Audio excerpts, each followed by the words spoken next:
This episode is sponsored by the online Shockwave course, which is powered by the PhysiQuip Academy. Now at PhysiQuip, we are really passionate about educating our clients into how to use the technology, and that is why we've devised the online Shockwave course. So if you're looking at implementing this technology into your clinic, you're unsure of how to do so, the course is going to provide you with bite-sized educational pieces on how to implement it, how to get your team upskilled, what to use it for, different indications. So check that out, and we really thank the PhysiQuip Academy and the online Shockwave course for sponsoring the podcast. So today I'm joined by Hannah Poulton, who is scar specialist and women's health specialist, and also founder of the Amazing HLP Therapy. Hannah, thank you for joining. Thank you so much for inviting me, Andy. I'm really excited to do this. Thank you. No problem. Well, I've been trying to pin you down to do this for a while, and this is the first live stories that I've done in person. So it's great to come and see your amazing facility here. So I'd recommend anyone to come on any of your courses and check out the facility. So we've worked together for a number of years, and I'm looking forward to finding out a bit more about you. So we're in Leicester at the moment. Where are you from originally? Leicester. So I've travelled far. Interestingly enough, Andy, I never wanted to settle in Leicester. Didn't want to get married or have children. Was so career focused, wanted to travel the world, and I did. And at the age of 18, I went to New York. I worked with children on a summer camp. I went travelling around New York and into Canada, came back, saved enough money, went to Australia and New Zealand for 2 years without coming back. Then came back, worked with Walt Disney World in Florida for nearly a year. Best job ever, apart from this one. Best job ever. Working for the Great Mickey Mouse. And I loved it, absolutely loved it. And then I started my physio degree because I was desperate to work with people, desperate to help people. I think that connection and seeing people that are in pain and you want to make it better for them. So that's always been a big thing for me. And so I got in as a physio assistant at the Leicester Royal Infirmary. The minute I stepped on the ward, 2001, I was like, I want to be a physio. This is what I want to do. So yes, so I trained part-time at the University of York. So I worked 3 days here, drove up Wednesday night with another guy who was a physio assistant, did a week in 2 days, came back, and then worked at the weekends to obviously pay for my university. So for 4 years, that was a lot. Yeah. I'm not scared of hard work and crazy decisions because it seemed crazy at the time. But I loved it, Andy. I loved it. And like 23 years later, I'm still as passionate about that same working with people, that connection, that helping people. But of course, my business has changed. So what was it then when you said you had that feeling? What was it that made you think, yes, this is for me? I think personally, it was how I'd seen the healthcare system growing up. So at the age of 17, unfortunately, I contracted encephalitis, the meningitis strain. So Monday, woke up, I had elbow ache. Wednesday, I was in intensive care on a life support machine. And I think because of that, I was in intensive care for over a week. The doctors had said to my mum and dad that it didn't look good, and that potentially I wouldn't wake up. And if I did, I'd have like brain damage, loss of all my motor functions, not be able to remember anything, difficulty in swallowing, all of that, because my brain had swelled so much in my head. Of course, it had pushed on all my motor and functional senses. And I made a miraculous recovery to the point where when they transferred me onto the ward, the nurse, and I'll never forget this, the nurse who admitted me on, of course, I was still super tired at the time, so I don't remember this conversation, but my mum and dad do. My mum and dad heard us say, to another lady on the ward, will you keep an eye on this patient? Because I think she's still really unstable and I'm not sure if she'll make it. And then she went away on holiday and came back 2 weeks later, and there was I shuffling around the ward. And of course, obviously, I'm very tall, so very noticeable. And her first comment was, "Oh wow, I thought you'd be dead," which is always good to Really? to be welcomed God. with. But the care on the ward, Andy, the care, how the MDT work together, physios, because of course I've requested my notes since then, and seen the MRIs, the CTs, I had physio intervention, I had dietitians, occupational therapists, speech and language. But within 2 or 3 weeks, I was back home and back again. And yes, I do believe it was a miracle, but also that intervention of care was just phenomenal. It really was. And I think that's always inspired me to want to give back, to help others, but also to be part of something where you're helping the people around you in your community. No, I mean, that's a brilliant message, and it's a great example of where the NHS is amazing. Yes. Yeah, I'm similar to you. I've had amazing experiences not that long ago where it just couldn't have been better in the private sector. It's obviously has other challenges elsewhere, but it's great to hear a really multidisciplinary team where they're working on literally a life and death situation. Yeah, absolutely. And to come away with nothing, like even my eyesight returned to exactly the same prescription as it was before. Just everything. It was just a fantastic. And I was doing a leisure and tourism course at my college at GMVQ at the time, and of course I went back to college, and everyone was so excited, but I had to work twice as hard to catch up on. I think it was about 2 months that I missed. 3 months. It wasn't long at all. I came out with Student of the Year at the end of it and passed with distinctions because I wanted to do this. I wanted to do it well, and I thought originally that it would give me the understanding to travel, because I wanted to travel, like we said at the beginning, and help people abroad.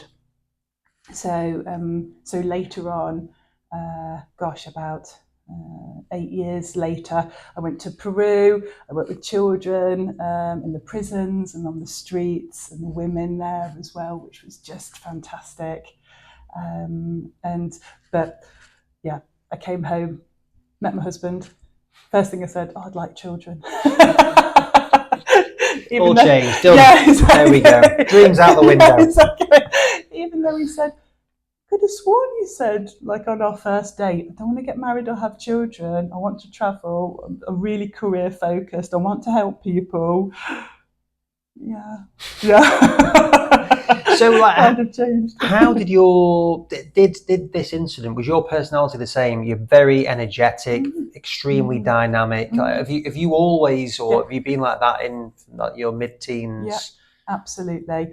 It's really interesting, and not to bore you with my tales of woe growing up, but as anyone who's met me will know, I'm incredibly tall. So at the age of 13, I was 6'1", which of course back then for a girl being that height was really difficult to fit in, to get clothes, to get shoes, just to be part of your circle of friends. And I grew to about 6'4", and of course it was a really challenging time for me. And my mum said to me, Hannah, you can be two things. You can either wallow in the fact that it's hard work, that yes, you do look different from everyone else, and it is difficult, or you can make the most of it. And I chose with making the most of it. And with that, and I'm an only child as well, which will probably explain a lot. You don't have to say anything. But with that, I just thought, no, I'm actually going to make the most of it. So I became, when I was 14, 15, had lots of friends, like a real go-getter. Wanted, obviously with traveling, I wanted to help people, wanted to work with people. I had the meningitis incident, which spurred that on as well. And then did all my traveling, like we said at the start, which I absolutely loved. And I think that real drive in me comes from having to work hard, like having to prove myself, as a woman in business, which I think is difficult, but also to find my niche and to find what I absolutely love, which is obviously physio and scar therapy, and to do it really well. Yeah. I think, yes, my path has taken me that way. No, what a great message from your mum, because it's like Yes. that is, everyone will come across an opportunity where you can either be like, feeling sorry for yourself, and then it's like, actually, come on, resilience, what we're doing, what's the point, what is the benefit in that? Doesn't help you at all. So it's great that you've taken it on, and you certainly have. I'm sure you have times where you're just like like when you were building this place, you have those things. But fundamentally, sometimes it is good to just be like, right, remember what Mum said. That's exactly it. And I was reading a really good book by Brené Brown, who I absolutely loved the other day, and she says you can be two things. You can either have two things, excuses or success, but you can't have both. And I thought, absolutely. You can say, woe is me, it's hard work, yes, it's long hours, yes, late nights, yes, financially crippling, yes. It's hard work. You're in the face of adversity from other people, other businesses. Yes, it's hard work. But are you going to sit there with your excuses and not progress? Or are you going to choose success? And whatever success looks like to you, that's success. So for some of my lovely friends who I work with, success for them is earning a certain amount of money, or owning a premises, or being the best leaders in their field. And some success for my friends in business is the fact that they get to take their kids to school and pick them up, and they get to do after school club. So whatever your success is, as long as you're happy with that, then that's well done. Well done, because everyone's success is different, but you can't have both. I really agree with that. And it's how you identify, actually, and really be honest with yourself, as to say, like, what is your, all these expressions are thrown out, what is your why, what's your purpose, all of these things, but it is important to know it, and just, again, not to be doing it because that's what other people you should be doing on Instagram or whatever else. Is actually what makes you feel good on it. What really, it sounds very wishy-washy at times, but what feeds your soul, like what brings you joy. I've got a great business mentor who I've known now for 23 years, and he is phenomenal. And he says, Hannah, right at the beginning, when I was talking about opening, and this is what I see for my success, for my future, what I'm deeply passionate about. He says, you choose 5 non-negotiables, Hannah, and every business decision you make, you ask these 5 questions. Do they fit in line with these 5 questions?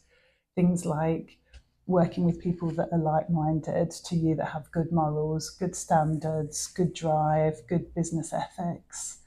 Things like earning a certain amount of money, things like my work-life balance and how every decision will affect my children, in terms of the time I spend with them, all these things. And I tell you, it's set me in such good stead, because every decision I make, I go, are these the people I want to work with? Is this good for me? Is this good for my family? How does that impact me? And I think that's why, one of the reasons why my business has gone really well. I really do. So do you actively sit down, and when you're presented with something, you actually work through that and Yeah, just do that yourself? Yes, I really do. And obviously because I've got him as a business mentor, which is great, so I can run things by him. Because sometimes I love the idea and I'm like, yes, that's what I want to do. So I'm just going to go for it. And then we sit down and he's like, really, Hannah, just have a think of those 5 questions. Does it? And I try and shoehorn it into the 5 questions because I really want to. And then once you talk, you're like that. Oh yeah, possibly. Yeah, all right, possibly you're right. But that is the beauty of having someone to just talk it to, because you're almost you are there. They can just bat it back to you dispassionately from their side, other than they're invested in you. Yes. But just right, okay. So how does that? Good coaching questions on it, and it's actually thinking, I'm kidding myself here. Okay. Yeah. And because I work all the time anyway, maybe adding something else in is probably not wise. But then you're doing it in your way. Like is doing a PhD, which we'll touch on later, probably isn't advisable when you're building a new premises all of those things. However, you also get stuff done as well. But we'll come back to that bit. So you mentioned Disney and spoke about it very positively. I'm a massive fan of Disney. And you're never, Andy. I am. Who's your favourite Disney character? Well, what I would say is, in terms of Disney characters, it's not necessarily the characters. I like going to Disney World. I love the whole business of Disney. Yes. And another guy that we've had on, he was VP of marketing for Disney in Europe. And it's just fascinating hearing about it. It's amazingly successful with what they've done with buying Star Wars and Marvel and all those things. So I love the concept of it. And it's Bob Iger, isn't it? Was the CEO for a bit. But what in terms of working on the inside for Disney, what was that like? Andy, it was by far the best ever company I've ever worked for. Obviously, yourself, included, excluded. So I was 18. The interview, so there was nearly 1,000 of us. They flew over here, and it was held at I think it was Birmingham University. So we all packed into their hall. My mum saw it in an advert in the paper. That's how old it is. So I was like, yeah, I love Disney. And the interviewer was like, so what's your favourite Disney movie, Hannah? And I was like, Beauty and the Beast. And he's like, so why do you like Beauty and the Beast? And I just said, because I'm such a romantic and I just love that. And you should just, love each other for who they are and what they look like. And he's like, excellent. I just saw him making a note. He's like, have this bit of paper, will you go to the next room? And that was me going on to the next part of the interview. I'd passed. Right. It was literally like, they wanted to know you. Yeah. Like, tell me about, a childhood memory that brings you joy. And these were the interview questions, because they can train you, but they wanted to know fundamentally who you were and if they liked you as a person. So myself and another guy, out of nearly 1,000 people, we got chosen. His name was Colin. They flew us to Walt Disney World, and they gave us an apartment where we stayed on a complex with everyone else from around the world. We worked at the Epcot Centre. So if you've been, you've got 12 countries of the world, haven't you? France, Italy, America, Canada, the UK, China, all around the world, and they fly people in from those countries. So I stayed in an apartment with a girl from China and from Canada and from France and from the UK, and we got on like a house on fire. They designed all your uniforms for you. They gave you trips to Walmart, put on buses for you to go on the adventures. All the parks were yours to go on your day off. And you know what? They created this culture that when you open the door from stepping off and being in your uniform into Disney, you're on stage. You're on stage and you're there to be the best version of what they want from you. And it was fantastic. You went above and beyond for the guests. You provided great customer service. You enjoyed your job, and I think that flowed through to the customer service we provided. So I worked in the Rose and Crown pub in the United Kingdom Pavilion, and on the baked potato cart, because of course that's all we eat in England is baked potatoes and fish and chips. I do like exactly. them. Yeah, me too.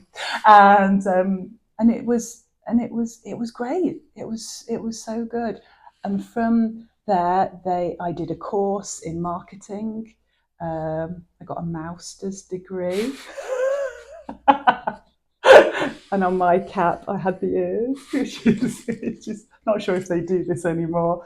But they trained you how to pick up the phone, like how to talk on the phone with a smile in your voice, so the person on the other end could hear that. Things that now probably we don't teach people in, customer service and face-to-face businesses, but it's so important, so important. And I loved it. I absolutely loved it. I'm still friends with people there, like 20 odd, 25 years later. My maths is terrible, it's a long time ago. And it was brilliant. And I've used those skills in my business today, putting the customer first, investing, making the surroundings nice so people feel welcome when they come in. Having staff on my team who genuinely care. Yes, it's a business, but actually they genuinely care about the person in front of them, which I think is so important. Providing the best service, the best treatments, the best care.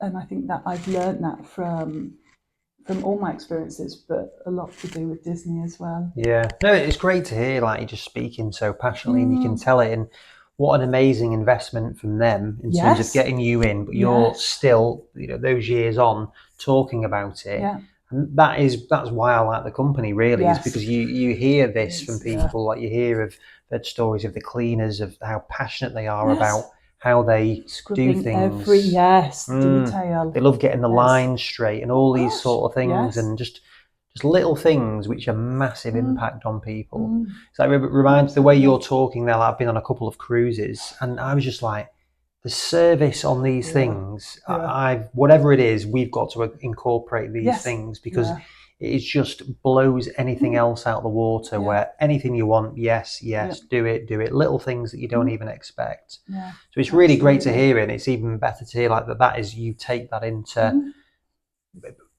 creating your own business with it as well. Absolutely.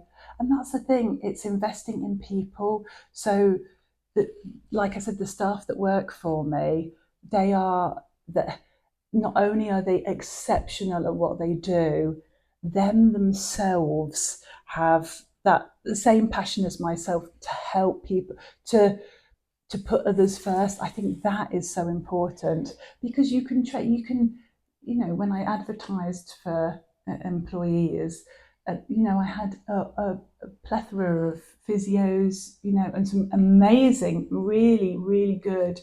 But it's actually what's inside you. What's that unique selling point for that person that would fit nicely into what I'm trying to do here. And you can't train that. It's in you, and that's what I like to look for. And why is this role the right one for them? Like, how does it align with all of that? Because when you get that marriage of those two things, that's when it's amazing, isn't it? Like with Dom, from my example, is like Dom's just the more passionate than I am about my company, which is which is always good to be. It's always good. It's always good. So, that's good. It's good. I'm going to bed now. We'll talk about it tomorrow. It is 10 o'clock at night. Well, no, it is. It's great to do it, and again, it's just you can see it with what you do. But then, meeting your colleagues earlier on today, you can feel it as well, and it makes a big difference with it. And it's really obviously that you can see you thriving with what you're doing as well.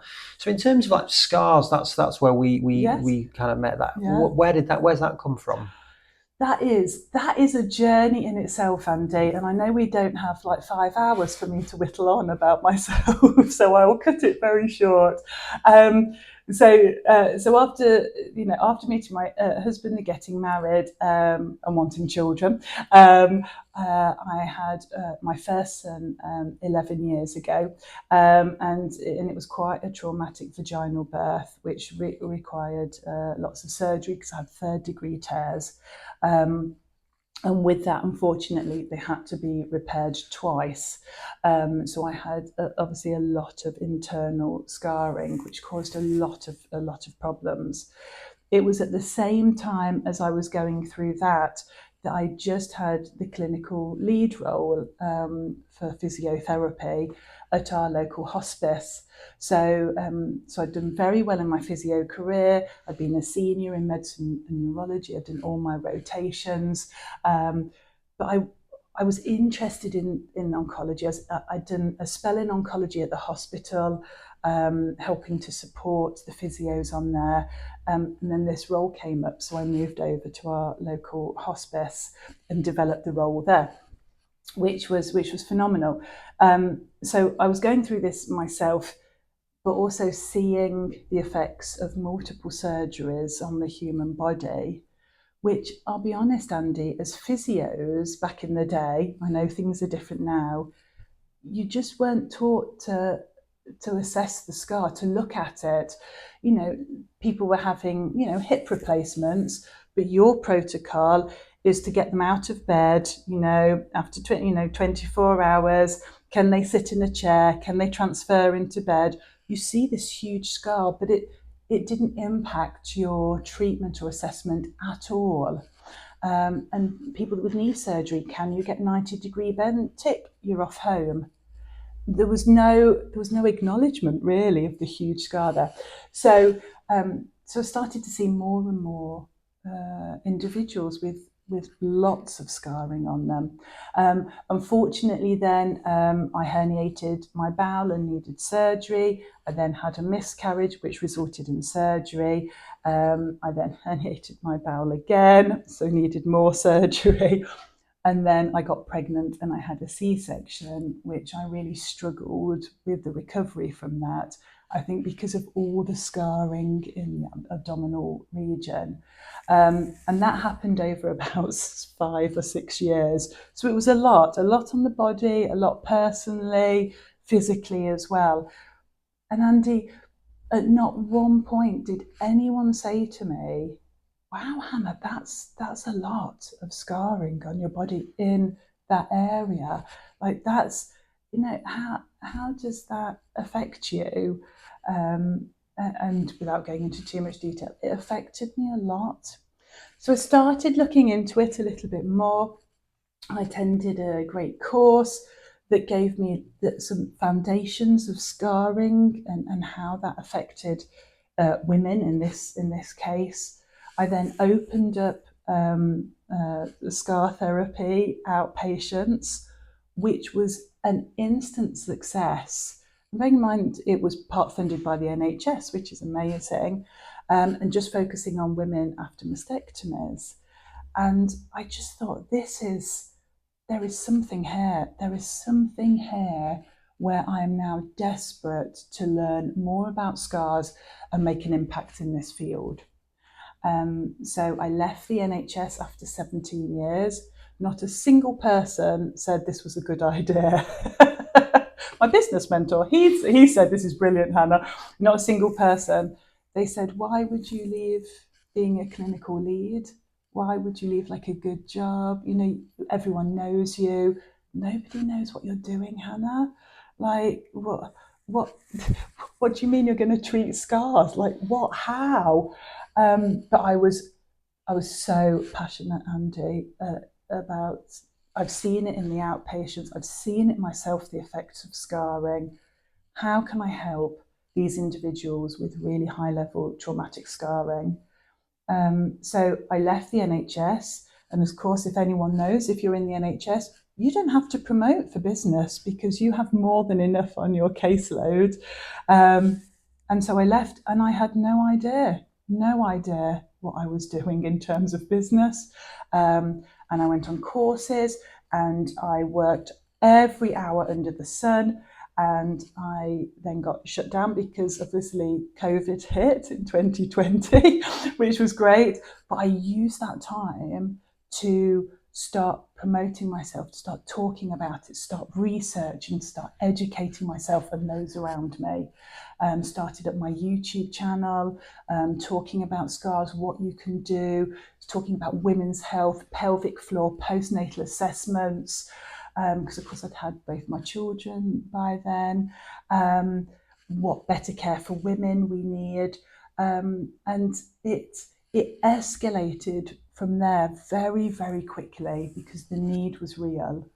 And so I always say this, I speak now from professional experience because obviously I've been in physio for 23 years. I started the women's health clinics like 7 years ago. I had my first child 11 and a half years ago, so that was my first personal experience with it. I use all of this together to not only deliver the best treatment for my clients first and foremost, but also obviously on my courses. And then, of course, I wanted to do a PhD because I had lots of spare time. Yeah. And nobody said that was a good idea, but I still did it. Yeah. So did you have a vision then when you were setting it up and you said you didn't really know, like what were you thinking it was going to be in 5, 10, 20 years? So yeah, my vision was always that I'd own my own premises, that I'd have staff working for me, and that we'd be a centre of excellence for women's health and scarring. Bearing in mind, I was at the time, at home 24/7 with my children because COVID was rife. I didn't have anywhere. I didn't have a premises. I didn't have anything at all. And of course, I'd started, and that had obviously shut down because of COVID. So I was just starting my business from scratch, basically at home. And of course, we didn't know how long COVID was going to be for, did we? We didn't know the effects of it. Still, long-term effects, yeah, and how that's damaged multiple businesses. So here was I talking about something that was super novel and new, and nobody'd really heard, of treating scars in this way. But it was really well received, really well received.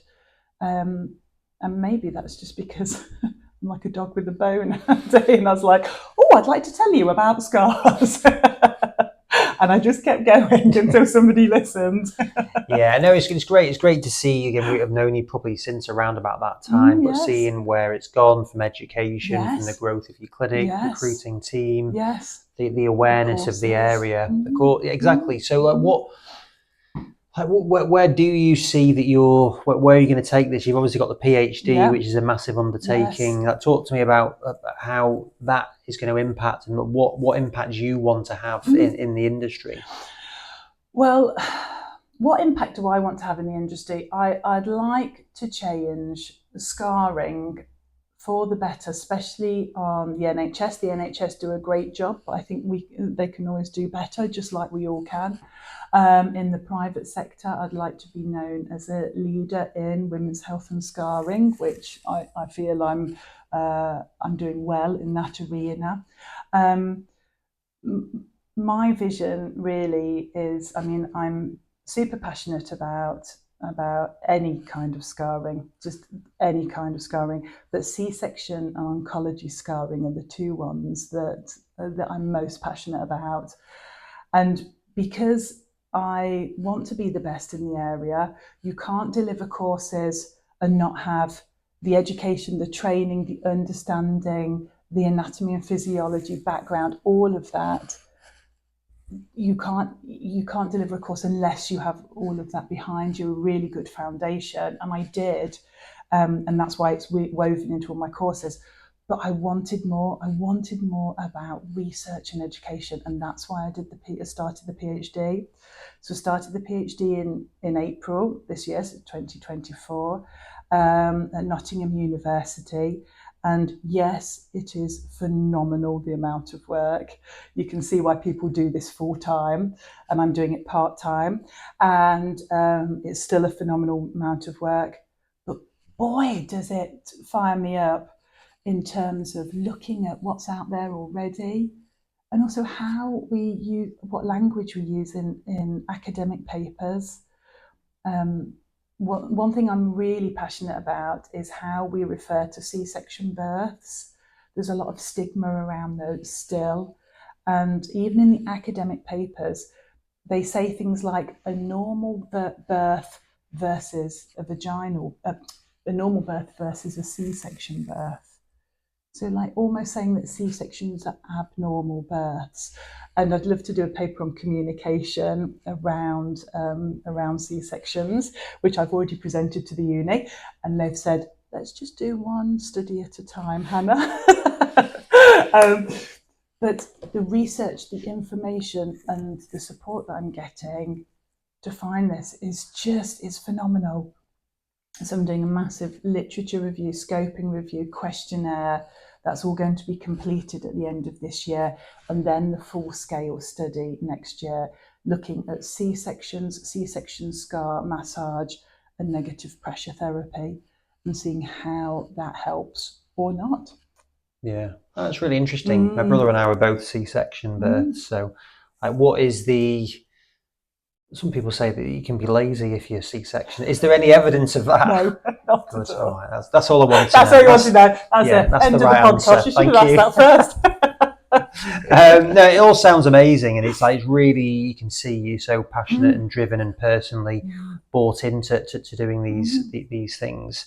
And like, how have you seen the change in terms of private clinics? Like, since COVID, there's been a massive shift in private clinics, and the NHS isn't able to do it. You're a big proponent of using tech. Like, how do you see the private market within the UK in particular as to where it's going to go, whether it's with scars or just the area of rehab and physio? No, absolutely, Andy. I think now more people are realising that the NHS can't support their every need.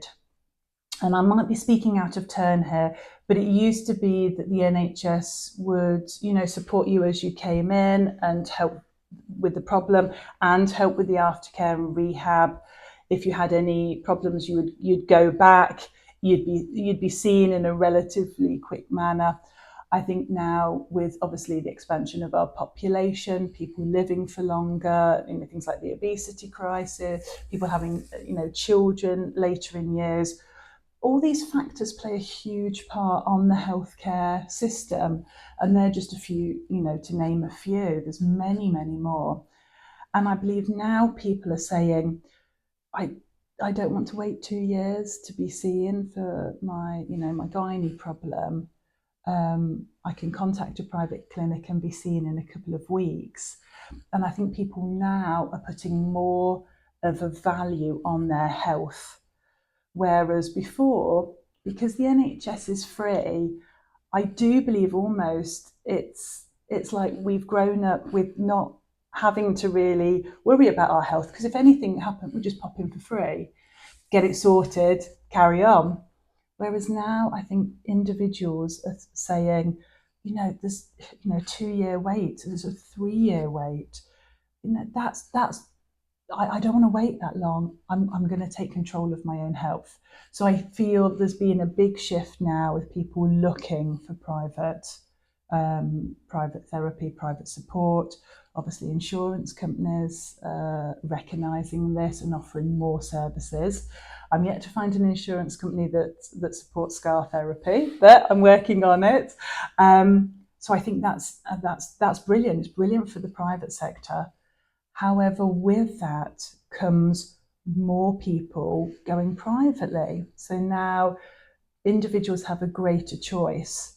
So I believe as private practitioners, we have a duty of care, as we've always had, but even more so now, to be the best in our field, to be clear and transparent with what we're providing, our education, keeping it up to date, and being the best we can be, but also investing in medical devices that not only enhance recovery, speed up recovery, but gives the best to the client. So they don't have to live with these symptoms for as long, as a 2-year wait just to be seen. And I think to be set apart in the private practice as leaders in their field, to invest in technology is the way forward to be the best. Yeah. And that's why I invest in a lot of technology. Yeah, well, no, it's good to see that you've built it on your values and cultures and your passion for scarring, and it's from our side. Obviously, we're a tech company, and it's like we love working with people like you because you're so driven with it. It's great. It's like, yeah, right, there's the device. You tell us what's good about it. Really, from my side, I always claim to know very little about any of these things, but working with such passionate, talented, and people with such expertise in this area. It's really exciting when you bring in these different things together and kind of figuring it out together, really. Absolutely. Because what sets me apart from the physio in the village down the road, and I'd like to think, obviously, it's lovely surroundings, it's very welcoming, it's beautiful, our clinic rooms are spacious, all of those, which is a nice adjunct to have, isn't it? They'd know, hopefully, that my team collectively, we have, I think it's over 100 years experience between us, the physios alone, which is just amazing. But also the fact that word of mouth, which is great, and that's a lot of what my business is built on, but also the fact that we invest in technology that will propel your rehab forward at a rate of knots. So you don't have to keep coming back. You don't have to keep paying. You don't have to keep up that time, because it's time out of your day to come to us and be treated. But my thing was always that I'd be local, that I'd support the local community, which we do very well.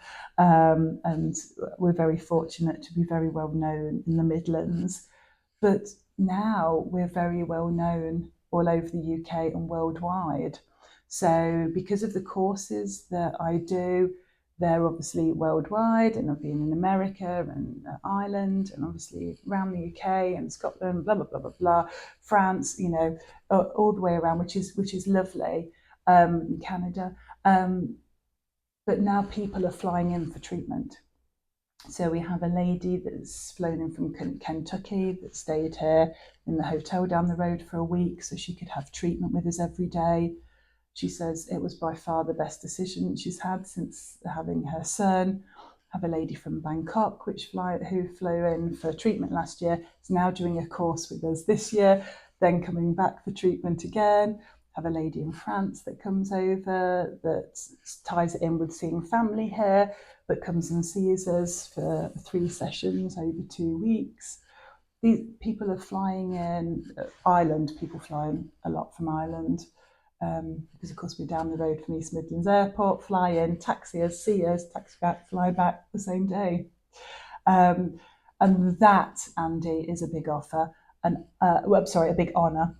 And I don't believe they just come for the nice surroundings and the fact that we're so good, and and we invest in ourselves and our education and the PhD. I don't think it's just that.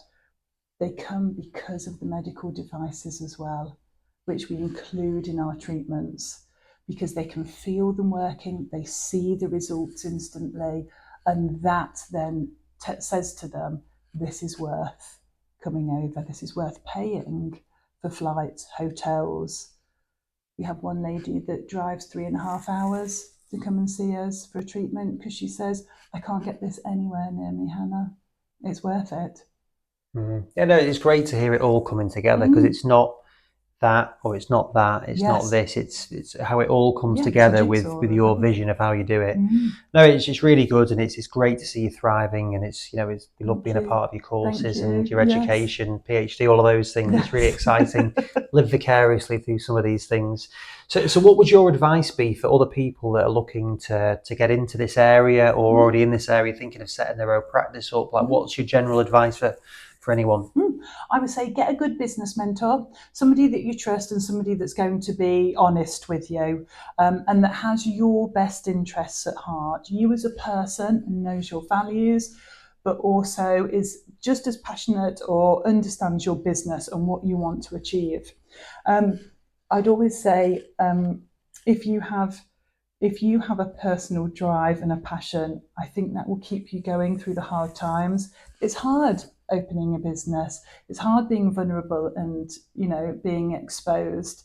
But it's the best feeling when you've invested in somebody, when you've helped them, when, they come in for treatment and they're like, Hannah, this is amazing. Like, I've seen your colleague. I can't believe the difference after one session.